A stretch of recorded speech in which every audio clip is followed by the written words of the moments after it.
Hello everyone, welcome back to little explorers. आज के session में हम डिस्कस करेंगे एनसीईआरटी क्लास 8 हिंदी वसंत भाग 3 चैप्टर नंबर 2 लाख की चूड़ियाँ के प्रश्नों के उत्तर।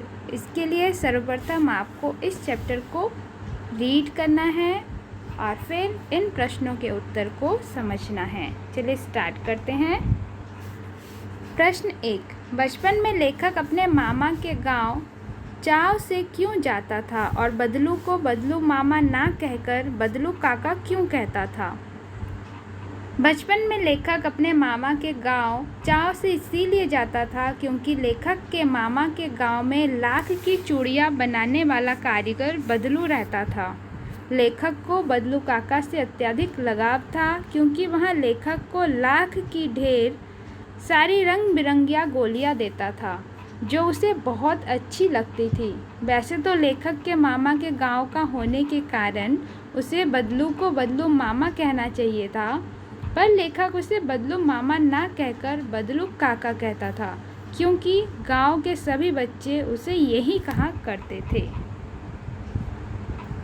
प्रश्न 2, वस्तु विनिमय क्या है? विनिमय की प्रचलित पद्धति क्या है? वस्तु विनिमय वह पद्धति है जिसमें एक वस्तु देकर दूसरी वस्तु ली जाती है। पुराने समय में वस्तु के लिए पैसे नहीं लिए जाते थे बल्कि वस्तु के बदले वस्तु ली दी जाती थी, किंतु अब मुद्रा के चलन के कारण वर्तमान परिवेश में वस्तु का लेन देन मुद्रा के द्वारा होता है। अब विनिमय की प्रचलित पद्धति पैसा है। प्रश्न 3, मशीनी युग ने कितने हाथ काट दिए हैं? इस पंक्ति में लेखक ने किस व्यथा की ओर संकेत किया है? इस पंक्ति में लेखक ने कारीगरों की व्यथा की ओर संकेत किया है कि मशीनों के आगमन के साथ कारीगरों के हाथ से काम धंधा छिन गया है, मानो उनके हाथ ही कट गए हो। उन कारीगरों का रोजगार इन पैतृक काम धंधों से ही चलता था।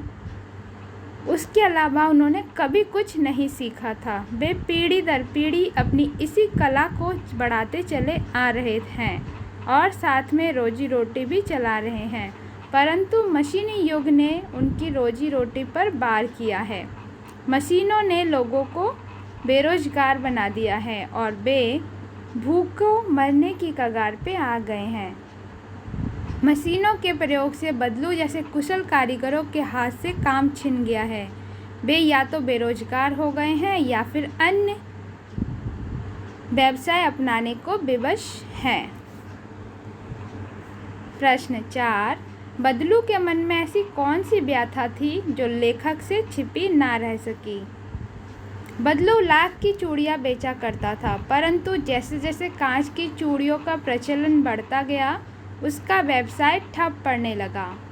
अपने व्यवसाय की यहाँ दुर्दशा बदलू को मन ही मन कचोटती थी। बदलू के मन में इस बात की व्यथा थी कि मशीनी युग के प्रभाव स्वरूप उस जैसे अनेक कारीगरों को बेरोजगारी और उपेक्षा का शिकार होना पड़ा है। अब लोग कारीगरी की कद्र न करके दिखावटी चमक पर अधिक ध्यान देते हैं। यहाँ व्यथा लेखक से छिपी न रह सकी। प्रश्न 5, मशीनी युग से बदलू के जीवन में क्या बदलाव आया? मशीनी युग से बदलू के जीवन में यहाँ बदलाव आया कि बदलू का व्यवसाय बंद हो गया, वहाँ बेरोजगार हो गया। काम न करने से उसका शरीर भी ढल गया, उसके हाथों माथे पर नसें उभर आई। अब वहाँ बीमार और चिंतित रहने लगा। प्रश्न 6, लाख की वस्तुओं का निर्माण भारत के किन किन राज्यों में होता है? लाख की चूड़ियों के अतिरिक्त क्या क्या चीज़ें बनती हैं, ज्ञात कीजिए। लाख की वस्तुओं का निर्माण भारत के राजस्थान, कर्नाटक और उत्तर प्रदेश आदि राज्यों में होता है। लाख से चूड़ियाँ, मूर्तियाँ, गोलियाँ तथा सजावट की वस्तुओं का निर्माण होता है। भाषा की बात। प्रश्न 7, बदलू को किसी बात से चिढ़ थी तो कांच की चूड़ियों से, और बदलू स्वयं कहता है जो सुंदरता कांच की चूड़ियों में होती है, लाख में कहाँ संभव है। ये पंक्तियाँ बदलू की दो प्रकार की मनोदशाओं को सामने लाती हैं। दूसरी पंक्ति में उसके मन की पीड़ा है, उसमें व्यंग भी है। हारे हुए मन से या दुखी मन से अथवा व्यंग में बोले गए वाक्यों के अर्थ सामान्य नहीं होते।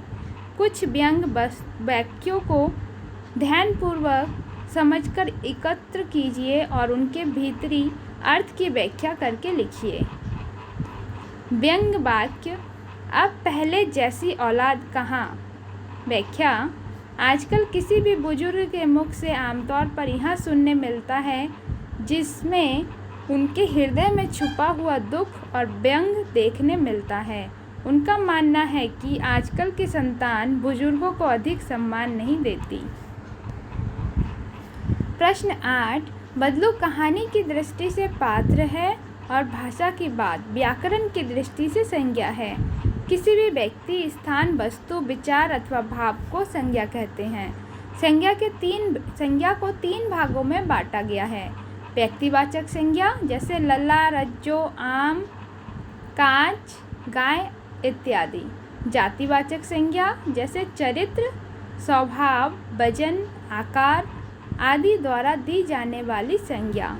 भाववाचक संज्ञा जैसे सुंदरता, नाजुक, प्रसन्नता इत्यादि, जिसमें कोई व्यक्ति नहीं है, ना आकार ना वजन, परंतु उसका अनुभव होता है। पाठ से तीनों प्रकार की संज्ञाएं चुनकर लिखिए। क, व्यक्तिवाचक संज्ञा बदलू, बेलन, मचिया। जातिवाचक संज्ञा आदमी, मकान, शहर। भाववाचक संज्ञा में स्वभाव, रुचि, व्यथा।